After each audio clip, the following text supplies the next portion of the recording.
ശ്രീ വിഷ്ണുമായയെ കാണേണം. ആവണങ്ങാട്ടിഴും ശ്രീമയരൂപന്റെ കേശാദിപാദം കാണേണം. മോഹനരൂപനെ കാണേണം. ശ്രീ വിഷ്ണുമായയെ കാണേണം.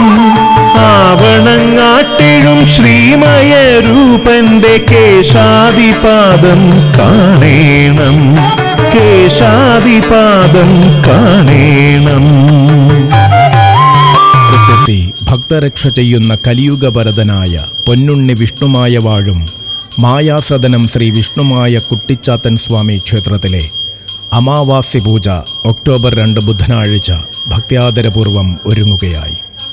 അതെ, ഭഗവാനും ഭൂതഗണങ്ങളും ശക്തിയാർജിക്കുന്നതും ഭക്തന്റെ പ്രാർത്ഥനകൾക്ക് യഥാവിധി അർത്ഥം നൽകുന്നതുമായ സുദിനമാണ് അമാവാസ്യ. സ്വച്ഛന്ദഭാസുരം രത്നാവലിമയം കനകക്കിരീടം കാണേണം. കോടി ബ്രഹ്മാണ്ടങ്ങൾ പ്രോജ്വലിക്കും. താരാപഥങ്ങൾ വിലാസമാടും. സ്വച്ഛന്ദഭാസുരം രത്നാവലിമയം കനകക്കിരീടം അമാവാസ്യ നാളിൽ ഭഗവാനെ ഭജിച്ചാൽ, ഭഗവാന്റെ സന്നിധിയിൽ നടക്കുന്ന പൂജകളിൽ പങ്കുചേർന്നാൽ ദുഃഖദുരിതങ്ങൾ ഒഴിഞ്ഞ സങ്കടങ്ങൾ വഴിമാറുമെന്നത് നിശ്ചയമാണ്.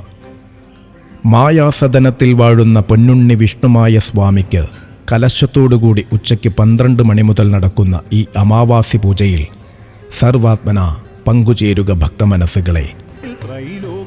ഉദ്ദിഷ്ടകാര്യങ്ങൾ സാധിക്കുവാനും ജോലിയിലും ബിസിനസ്സിലും വേണ്ടുന്ന പുരോഗതി കൈവരിക്കുവാനും വിട്ടുമാറാത്ത ദുരിതങ്ങളിൽ നിന്നും രക്ഷ നേടുവാനും ആഭിചാരദോഷങ്ങൾ കൊണ്ടും പിതൃദോഷങ്ങൾ കൊണ്ടും വന്നു ഭവിച്ചിരിക്കുന്ന കഷ്ടതകൾ മാറുവാനും കുടുംബ പ്രശ്നങ്ങളൊഴിഞ്ഞ് ഐശ്വര്യവും സമാധാനവും ഉണ്ടാകുവാനും ഒക്ടോബർ 2 ബുധനാഴ്ച അമാവാസി നാളിൽ പാലക്കാട് ആലത്തൂർ മായാസദനം ശ്രീ വിഷ്ണുമായ കുട്ടിച്ചാത്തൻ സ്വാമി ക്ഷേത്രത്തിൽ നടക്കുന്ന അമാവാസ്യ പൂജയിൽ പങ്കുചേർന്നാലും എല്ലാ നല്ലവരായ ഭക്തമനസ്സുകൾക്കും ഒക്ടോബർ 2 നടക്കുന്ന അമാവാസ്യ പൂജയിൽ പങ്കുചേരുവാൻ പൊന്നുണ്ണി വിഷ്ണുമായ സ്വാമി വാഴുന്ന മായാസദനം ശ്രീ വിഷ്ണുമായ കുട്ടിച്ചാത്തൻ സ്വാമി ക്ഷേത്രത്തിലേക്ക് സ്വാഗതം.